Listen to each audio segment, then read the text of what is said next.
اور یقیناً کراچی کے عوام کے دلوں میں بسنے والی شخصیت اور اپنی خدمات کے ذریعے مخلوق خدا کی خدمت کے ذریعے اور دن رات ایک کر کے اس صوبے اور اس شہر کی خدمت کرنے کے ذریعے یہاں کی عوام کے دلوں میں جگہ بنانے والی شخصیت جناب گورنر سندھ کامران قصوری صاحب، ان کے پاس آ کے ہمیشہ دل خوش ہوتا ہے اور یقیناً ان کو خراج تحسین پیش کرتا ہوں کہ جس طرح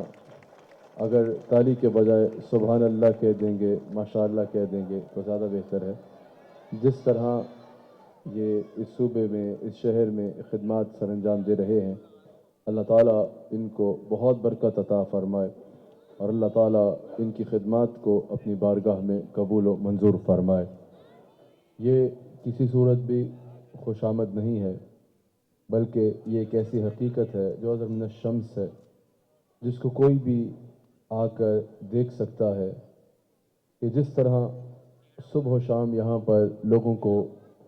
خدمت کی جا رہی ہے، غربا اور مساکین کو کھانا کھلایا جا رہا ہے، افطار کروایا جا رہا ہے. اب اگر کوئی پوچھے کہ افطار کی کیا برکت ہے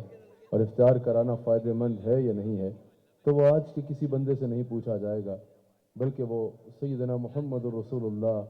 صلی اللہ علیہ وآلہ وسلم، اللہ کے آخری نبی، آخری رسول صلی اللہ علیہ وآلہ وسلم سے پوچھا جائے گا. آقا علیہ الصلوۃ والسلام ارشاد فرماتے ہیں کہ جو کسی مسکین کو، کسی غریب کو افطار کراتا ہے، روزے دار کو افطار کراتا ہے، کسی بھی روزے دار کو افطار کراتا ہے، اللہ تعالیٰ اس کو روزے دار کے برابر اجر عطا فرماتا ہے. روزے دار کے اجر میں کمی نہیں ہوتی، اس کو روزے دار کے برابر اجر عطا فرماتا ہے. یہ اتنا برکت والا کام ہے. اور پھر یہاں صرف یہ سلسلہ رمضان میں نہیں بلکہ پورا سال جاری و ساری رہتا ہے.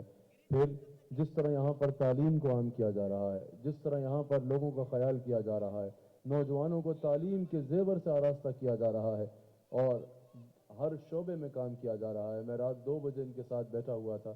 سحری کے وقت، صبح 4 بجے کے قریب، تو میں نے دیکھا شہر میں کہیں آگ لگی ہوئی تھی، تو یہ کبھی شہر کے فلاں ادارے کو فون کر رہے ہیں، کبھی کسی ادارے کو فون کر رہے ہیں، کبھی ہیلی کاپٹر کے لیے کوشش کر رہے ہیں. تو میں کیونکہ ان حالات سے واقف ہوتا ہوں، میں نے ان سے بولا کہ یہ گورنر کے فرائض منصبی میں تو نہیں ہے کہ صبح 4 بجے جاگ کر اس طرح آگ بجھانے کے لیے یہ کرنا. تو انہوں نے کہا کہ اگر گورنر کے فرائض منصبی میں نہیں ہے تو ایک اللہ کے بندے کی تو یہ ذمہ داری ہے کہ اگر اللہ تعالیٰ نے اس کی زبان میں اور اللہ تعالیٰ نے اس کو یہ توفیق دی کہ اس کی لوگ سنتے ہیں تو وہ یہ خدمات سر انجام دے. تو یقیناً گورنر صاحب، یہ کوئی بھی لفظ خوش آمد کا نہیں تھا. خوش آمد کسی صورت نہیں کرنی چاہیے. خوش آمد وہ ہوتی ہے کہ کسی میں کوئی خوبی نہ ہو تو اس میں وہ خوبی زبردستی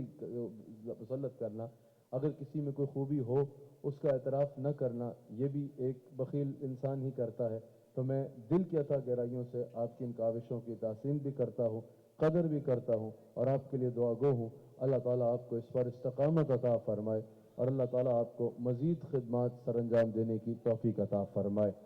صرف 2 باتیں کر کے اپنی بات کو سمیٹ لوں گا، کسی عنوان کی طرف نہیں جاؤں گا. یاد رکھیے گا، ایک مسلمان کے لیے، ایک صاحب ایمان کے لیے ہر اعتبار سے رول ماڈل سیدنا محمد رسول اللہ علیہ الصلوۃ والسلام کی ذات اقدس کو ہونا چاہیے. حضور صلی اللہ علیہ وآلہ وسلم کی ذات کو اللہ تعالیٰ نے ہر مسلمان کے لیے رول ماڈل بنایا ہے. اگر ہمارے پاس اب یہ گورنر صاحب ہیں، میں ان کی تعریف کیوں کرتا ہوں کہ یہ کہتے ہیں کہ ابھی میرے لیے رول ماڈل رسول اللہ علیہ الصلوۃ والسلام کی تعلیمات ہے. کوئی بھی بندہ ہو، اگر ہمارے پاس کوئی ڈاکٹر آئے، وہ پوچھے میں بہترین طبیب بننا چاہتا ہوں، ہم کہتے ہیں حضور علیہ الصلوۃ والسلام کو رول ماڈل بنا لو. کوئی سائنٹسٹ آئے، وہ کہے میں بہترین سائنٹسٹ بننا چاہتا ہوں، ہم کہتے ہیں حضور علیہ الصلوۃ والسلام کو رول ماڈل بنا لو. کوئی پولیٹیشین آئے، وہ بولے کہ میں بہترین پولیٹیشین بننا چاہتا ہوں، اپنے قوم، اپنی ملت کی خدمت کرنا چاہتا ہوں، ہم اس کو کہتے ہیں کہ حضور صلی اللہ علیہ وآلہ وسلم کی جو سیرت طیبہ ہے اس کو اپنے لیے رول ماڈل بنا لو. کوئی آئے کہ میں اللہ کے قریب ہونا چاہتا ہوں، دین کے قریب ہونا چاہتا ہوں، بہترین مسلمان بننا چاہتا ہوں، ہم کہتے ہیں حضور صلی اللہ علیہ وآلہ وسلم کی زندگی کو اپنے لیے رول ماڈل بنا لو. پاس بیٹھا شخص سوچ سکتا ہے کہ یہ کیسی بات ہے کہ ایک شخص ایک شعبے کے لیے رول ماڈل ہو سکتا ہے،